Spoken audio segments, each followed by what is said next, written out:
December 2025 doesn't arrive with fireworks. It arrives quietly. The year turns, calendars flip, and on the surface, everything looks the same.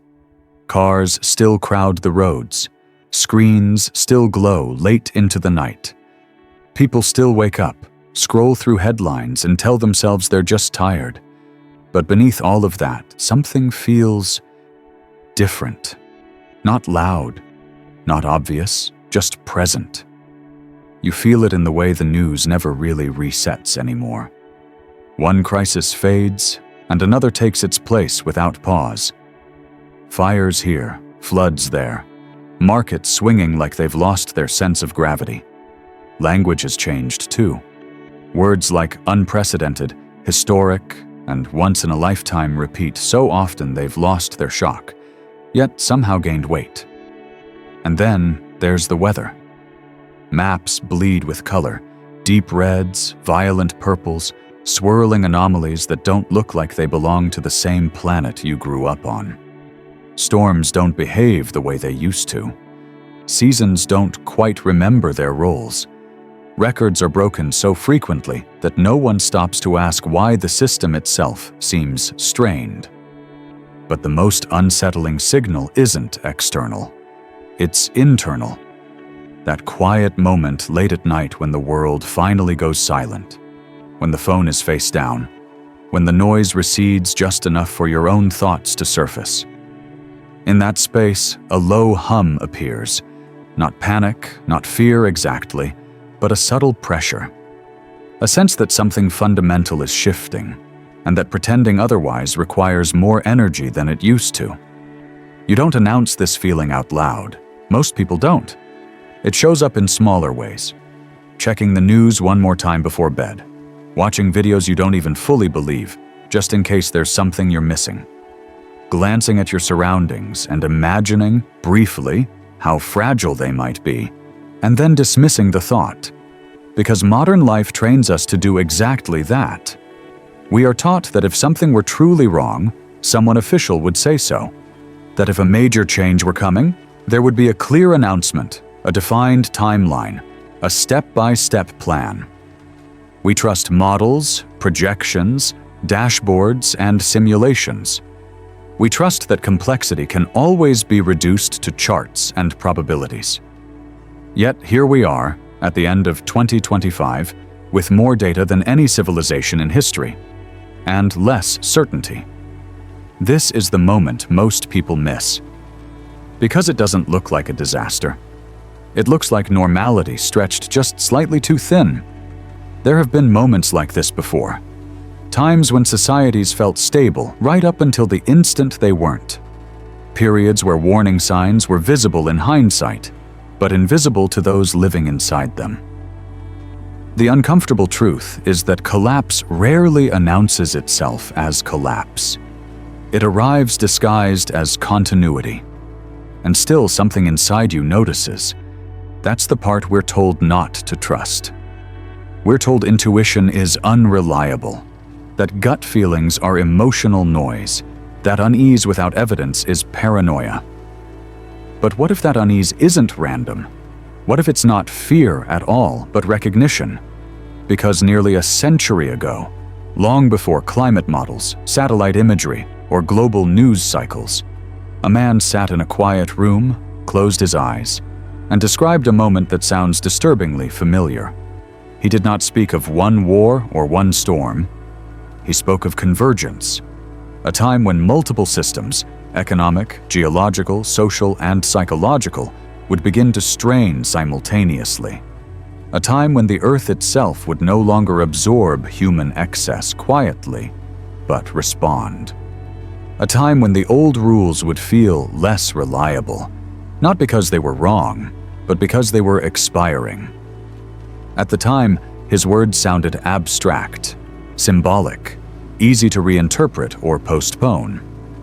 People assumed he meant some distant future, some other generation's problem.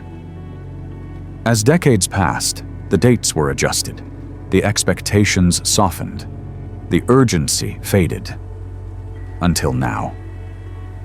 Because what makes December 2025 unsettling isn't any single event. It's the alignment, the sense that multiple trajectories are intersecting at once, that systems designed to function independently are suddenly interfering with each other, that small disruptions cascade faster than they can be contained, and that somewhere beneath the noise, a larger process is unfolding. You can feel this most clearly in the way people talk about the future now, not with excitement, but with caution. Plans are shorter, commitments feel heavier. Even optimism carries a quiet asterisk, as if everyone is waiting to see what happens next before fully believing in anything. This isn't hysteria, it's adaptation. The human nervous system is remarkably sensitive to pattern shifts, even when the conscious mind resists naming them. Long before a storm makes landfall, animals change their behavior. They don't need forecasts. They respond to pressure changes, vibrations, subtle cues that signal instability. Humans aren't so different. We've just learned to override those signals with logic, distraction, and reassurance. But the signals are still there. A subtle tightening in the chest when the conversation turns to the future. A lingering sense that the pace of change is accelerating beyond our ability to integrate it. A quiet question that surfaces and disappears just as quickly. What if this isn't just another cycle? This is where the story truly begins. Not with prophecy as spectacle, not with disaster as entertainment, but with awareness. Because the man who described this moment didn't frame it as an ending. He framed it as a threshold, a point where humanity would be forced to confront the consequences of its choices, not through punishment, but through feedback. He suggested that when enough pressure builds within a system, change becomes inevitable, not because someone wills it, but because equilibrium demands it. And he warned that when this moment arrived, the greatest danger wouldn't be the external events themselves. It would be misunderstanding what they meant. If you interpret this pressure as chaos, you react with fear. If you interpret it as punishment, you seek blame. But if you interpret it as a signal, an invitation to recalibrate, you begin to see the larger pattern. December 2025 is not loud enough to wake everyone, but it's loud enough to wake those who are listening. And perhaps the most unsettling part is this. The feeling you have right now, the sense that something is changing, is not accidental. It's not imagination. It's not weakness. It's the same signal that has preceded every major transformation in human history. The only question is whether this time we recognize it before the threshold is crossed. Nearly 100 years before December 2025, before climate graphs and digital simulations, before the language of global systems even existed, a man in a small town in Virginia discovered something unsettling about time. He did not discover it in a laboratory. He did not calculate it. He fell asleep. Edgar Cayce was not impressive at first glance. He wasn't a mystic draped in ceremony or a preacher commanding crowds. He was quiet, almost fragile. A photographer by trade who struggled in school and stumbled over words when awake. And yet, when he entered a deep sleep-like state, something extraordinary happened. Questions were asked. Answers came back. Clear, structured, precise. Not guesses. Not metaphors. Information. He spoke about medical conditions he could not have known. He described historical details that had not yet been discovered. He outlined future events with dates, sequences, and outcomes that sounded impossible at the time. When he woke, he often had no memory of what he had said. To those who witnessed it, this created a paradox that never fully went away. How could a man who struggled to articulate basic ideas while conscious suddenly speak with authority about anatomy, history, and future events? Skeptics tried to explain it away as coincidence, intuition, or subconscious synthesis. Believers called it divine. Cayce himself offered a different explanation. He said he wasn't predicting anything, he was reading. He described reality as a vast field of information, past, present, and future existing simultaneously, like records stored beyond linear time. Ancient traditions had names for this concept. He called it something closer to a universal archive, a place where every thought, action, and event leaves an imprint. When he slept, he claimed to access that archive. This reframing changes everything, because prophecy, in this context, isn't about belief or faith, it's about access. If time is not strictly linear, then the future is not empty. It already exists as probability, as trajectory, as consequence. And Cayce wasn't alone in touching this idea. Mystical traditions across cultures hinted at the same structure. But what made Cayce dangerous, then and now, was not the philosophy. It was the track record. In 1929, while optimism saturated the American economy, Cayce described a violent rupture. He spoke of blood in the streets of Wall Street, months before the crash that would shatter global confidence. No one listened. There was no reason to. In the 1930s, while the world desperately clung to the idea that another global war was unthinkable, he outlined the rise of authoritarian powers in Europe, naming the sequence of events that would lead to conflict. He even gave windows of time that later aligned with the beginning and end of the war. He spoke about the discovery of ancient texts near the Dead Sea decades before a shepherd's accident would confirm their existence. He talked about technologies, lasers, atomic energy, when they belonged firmly in the realm of fiction. These weren't isolated hits. They formed a pattern. Too many accurate details. Too many converging timelines. Too many moments where his descriptions aligned not just symbolically, but structurally with what later unfolded. This forced an uncomfortable question on those paying attention. If Cayce could access information beyond his own time, what else did he see? The answer, buried among thousands of trance readings, was not comforting. He spoke repeatedly of something he called the earth changes. Not a single catastrophe, but a series of adjustments, geological, climatic, social, that would unfold when humanity reached a certain threshold.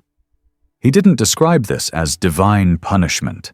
He described it as response. In his view, the earth was not passive matter. It was dynamic, responsive, alive. Human activity, thoughts, emotions, actions, generated energetic consequences. Over time, those consequences accumulated. When imbalance reached a critical point, correction followed. The unsettling part wasn't the mechanism, it was the timing. For decades, scholars and followers debated his timelines. Some thought he meant the late 20th century. Others fixated on symbolic dates that came and went without visible upheaval. Each time, nothing dramatic happened. The urgency faded. Until the patterns returned: magnetic anomalies, pole instability, seismic unrest along ancient fault lines, climate behavior that refused to stay within predicted boundaries. Suddenly, the abstract language of the readings felt uncomfortably literal. Cayce had warned that when the earth stopped whispering and began speaking loudly, the signs would not be subtle. He said multiple systems would strain at once, not because of coincidence, but because they were connected beneath the surface. Economic instability would mirror geological stress. Social unrest would reflect energetic imbalance. Technological acceleration would amplify both creation and destruction. He wasn't describing a doomsday. He was describing a test, and he believed humanity had taken it once before. According to Cayce, many of the souls alive today, particularly in the modern Western world, were not new to this planet's drama. They had lived through a previous advanced civilization, one that mastered energy and technology, but failed to master restraint. a civilization remembered in fragments as Atlantis. In that story, the destruction didn't come from an external enemy. It came from misuse, from imbalance, from ignoring the feedback signals until correction became unavoidable. Cayce suggested that history was not repeating randomly, it was looping intentionally. The reason this matters now is not because Atlantis might have existed, but because of what the idea implies. If humanity has reached a similar technological and energetic threshold, then the outcome is not predetermined, but it is constrained. This reframes December 2025 entirely. It's no longer just the end of a turbulent year. It's the point where accumulated momentum becomes visible. And if Cayce was right, if what he accessed was not imagination but information, then the discomfort you feel isn't anxiety. It's recognition. Because when you read a file that's marked for the future, the most dangerous mistake isn't disbelief. It's thinking you have more time than you actually do. There is a moment in every long ignored process when gradual change gives way to reaction. A point where pressure no longer disperses quietly. A point where a system stops absorbing imbalance and responds. Edgar Cayce believed humanity was approaching that moment now. He did not describe it as sudden apocalypse. He described it as something far more unsettling, inevitability born from accumulation. In his view, the Earth does not act out of anger. It acts out of necessity, like a body correcting a fever or an ecosystem rebalancing after prolonged stress. The planet adjusts when equilibrium is lost. To understand what he meant, he said we first had to abandon a comforting illusion, the idea that Earth is inert, a rock drifting through space, indifferent to what happens on its surface. Cayce insisted this was wrong. He described the Earth as a living entity, not metaphorically, literally, a conscious system with memory, rhythm, and response. It breathes through atmospheric cycles. It circulates energy through magnetic fields. It processes experience through geological movement. Human civilization, in this framework, is not separate from nature. It is a layer within it, and layers interact. According to Cayce, human thought itself carries weight. Not just actions, but intentions. War, exploitation, and unchecked greed generate energetic residues that do not vanish when treaties are signed or markets rebound. They accumulate, subtle at first, then measurable. When those residues reach saturation, the planet compensates. This is where his language becomes uncomfortable for modern thinking, because it reframes natural disasters not as random events, but as biological responses. Earthquakes become muscular releases. Volcanic eruptions become pressure vents. Extreme weather becomes circulatory correction. In this view, the storms of recent years are not nature turning against humanity. They are nature trying to survive humanity. This leads directly to his second principle, one that disturbs people even more. Cayce spoke of national karma. We are accustomed to thinking of responsibility as individual. You act, you suffer consequences, you learn. But Cayce suggested that nations operate under the same law. A country, like a person, accumulates energetic debt through collective behavior. If a region becomes a center of material excess, spiritual neglect, or systemic harm to others, it attracts balancing forces. Not through morality, but through physics. Energy seeks equilibrium. This explains something that statistics alone cannot. Why certain areas, often centers of power, finance, and technological dominance, also sit on the most unstable geological foundations. Why coastlines that symbolize wealth and influence are also the most vulnerable to upheaval. It is not punishment, it is redistribution. In Cayce's framework, land itself participates in this process. Continents rise and sink, coastlines retreat and advance. The Earth reorganizes its surface in response to what has accumulated upon it. This is why he believed the coming changes would not be evenly distributed. Some regions would fracture dramatically. Others would remain comparatively stable, not because they were morally superior, but because they rested on older, more balanced foundations. And this brings us to the third principle, the one most people dismiss too quickly to understand: the return of Atlantis. Cayce did not speak of Atlantis as a myth or a fairy tale. He spoke of it as a historical civilization that reached extraordinary technological and energetic sophistication. A society that discovered how to manipulate natural forces in ways that resemble modern energy systems. But advancement came without restraint.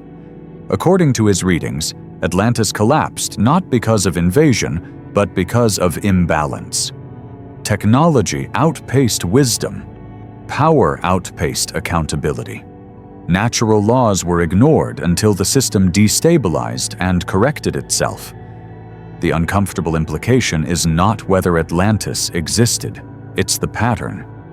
Cayce suggested that many of the souls alive today, particularly those drawn to technology, progress, and innovation, are the same consciousness that lived through that collapse, not as punishment, but as continuity. A return to complete an unfinished lesson. This reframes modern civilization in a startling way. Artificial intelligence, nuclear energy, planet-wide communication. These are not new temptations. They are old ones, resurfacing with greater intensity. And 2025 to 2026, in Cayce's view, represents the moment when the test becomes unavoidable. Not a judgment day, a decision point. Will technology serve balance or accelerate extraction? Will power be distributed or centralized further? Will humanity recognize feedback or ignore it again? This is why the current turbulence feels different. It's not isolated, it's systemic. Economic stress mirrors ecological stress. Social fragmentation mirrors geological instability. Each reflects the other because they originate from the same imbalance. The Earth is no longer whispering because whispering didn't work. This doesn't mean collapse is guaranteed. Cayce was clear about that. He believed probabilities could shift, outcomes could soften, but only if awareness preceded reaction. Otherwise, correction follows its own logic. This is the final exam he spoke of. Not one imposed from above, but one emerging from below. From the very ground we stand on, from the systems we built, from the energy we generate daily through choices, priorities, and attention. And this is where fear becomes a distraction, because fear focuses on symptoms, storms, quakes, markets, without addressing cause. It keeps attention external, reactive, scattered. Cayce warned that fear amplifies instability because it feeds the same energetic imbalance that triggered the correction. Understanding, on the other hand, creates alignment. And alignment changes outcomes. The Earth does not need to be fought. It needs to be understood. Only then does the next question arise, one that no map, model, or prediction can fully answer. When the planet rebalances, where do humans stand? When Edgar Cayce spoke about the future, he rarely began with dates. He began with geography. He understood something that modern discussions often miss. When large systems correct themselves, they do so spatially.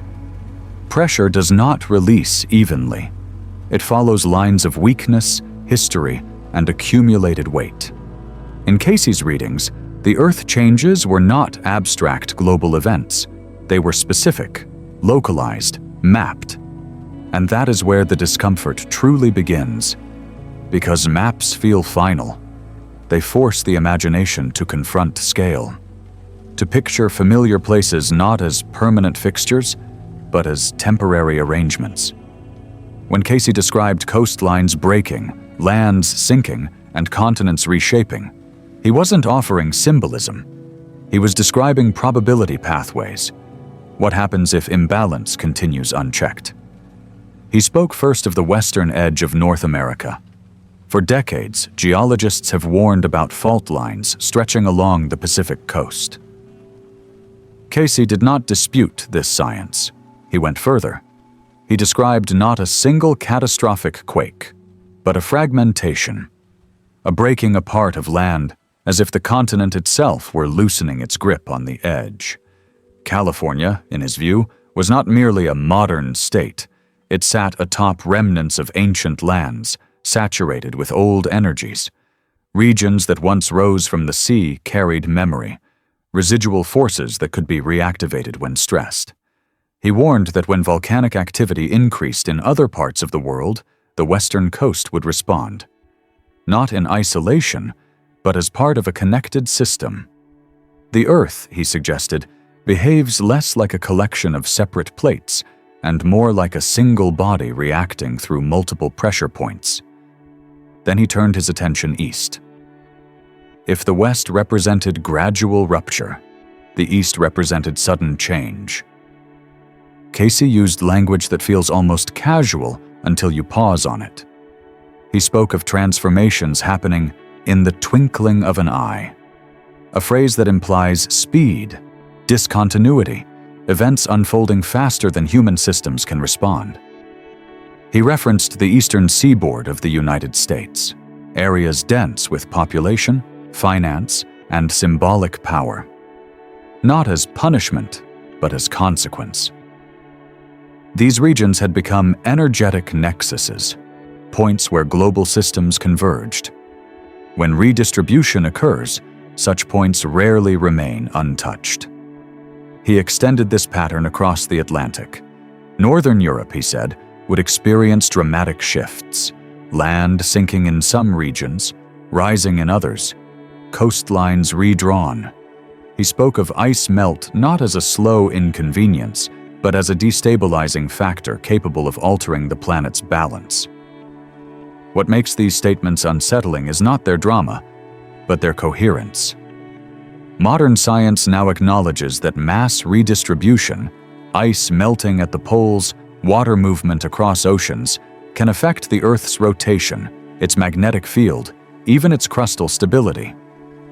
Cayce articulated this long before such models existed. But then he did something unexpected. He pointed not only to danger, but to stability. While coastlines fractured, he saw the interior of continents holding firm. In North America, vast regions resting on ancient rock, the Craton, remained comparatively steady. These lands, he suggested, would become centers of sustenance, not wealth, not power, food, community, rebuilding. They were not glamorous. They were foundational. And then came the most controversial element of his geographic vision: Russia. Cayce did not frame it politically. He spoke of it spiritually. He described a future where regions that endured hardship, purification, and restraint would emerge with new values. While materialistic systems collapsed under their own weight, places that had suffered would develop philosophies rooted in collective survival rather than individual accumulation.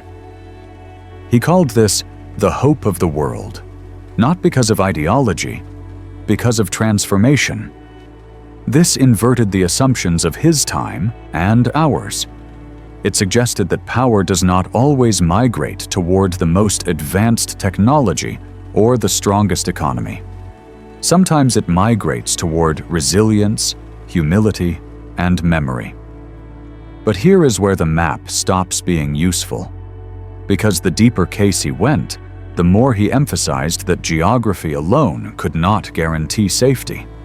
Land could be stable and still dangerous. Regions could be protected and still uninhabitable for certain states of consciousness. This is where most listeners panic. They hear collapsing coasts and immediately think of escape, of relocation, of bunkers, mountains, supplies. The instinct is ancient and understandable. When danger approaches, the body wants to move. but Cayce warned against confusing motion with safety. He said the Earth changes were not simply physical events. They were reflections of energetic alignment. Two people could stand in the same place during upheaval and experience entirely different outcomes, not because of luck, but because of resonance. This is where maps fail, because maps only show where land might shift. They do not show how awareness shifts. They do not account for timing, intuition, or guidance. They cannot measure when someone leaves a place days before disaster, or why another is delayed just long enough to avoid harm. Cayce suggested that survival during times of correction does not come from outsmarting the Earth. It comes from moving with it. And that realization reframes the entire question. The issue is no longer, where should I go, but what state am I in? Because if imbalance created the correction, then alignment determines experience. This is the edge of the map. The point where external predictions end and internal responsibility begins, where the conversation stops being about continents and starts being about coherence. And once you see that, the most unsettling truth emerges. The safest place on Earth may not exist as a location at all. When people hear about collapsing coastlines and shifting continents, the instinct is immediate and ancient. Secure resources, find higher ground, build something solid enough to outlast the storm. It feels rational, it feels responsible, it feels like control. But Edgar Cayce offered no instructions for bunkers, no lists of supplies, no coordinates circled in red. Instead, he said something that unsettles the survival instinct itself. He said that spirit is the life, mind is the builder, and the physical is the result. In other words, what manifests around you follows what stabilizes within you. This is where the story turns inward, because this idea dismantles the belief that safety is something you can purchase, stockpile, or fortify. Cayce suggested that fear itself is not a reaction to danger, but a frequency that attracts it. Panic narrows perception. It disconnects intuition. It accelerates poor timing.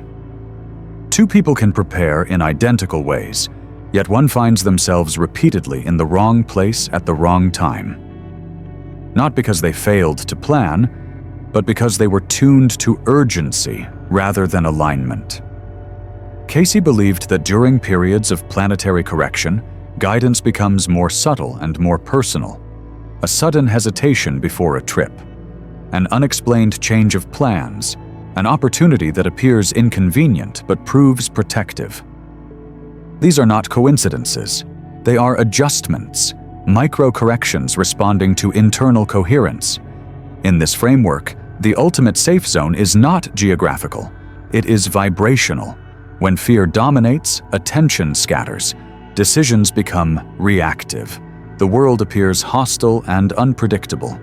But when awareness steadies, when compassion, service, and clarity replace panic, the external environment responds differently. Paths open. Timing shifts. Protection emerges not as walls, but as redirection. This is why Cayce insisted that the coming years would divide humanity not by location, wealth, or preparation, but by frequency. Those anchored in fear would experience the earth changes as chaos. Those anchored in awareness would experience them as transition. This is the part rarely discussed. The earth is not ending. It is shedding an outdated skin. And humanity is being asked, not forced, to decide how it will participate, as victim, as survivor, or as conscious steward. Now, slow your breath. Nothing is required of you in this moment. No decision, no declaration, just presence, just the understanding that awareness itself is a form of shelter. That calm is not denial, it is orientation. If this story resonates, it's not because you are afraid. It's because something in you recognizes the pattern. recognizes the moment, recognizes the responsibility. The future is not fixed, but it is responsive. And as the old structures tremble, a quieter question remains, one that only you can answer. Which timeline are you choosing to stand in?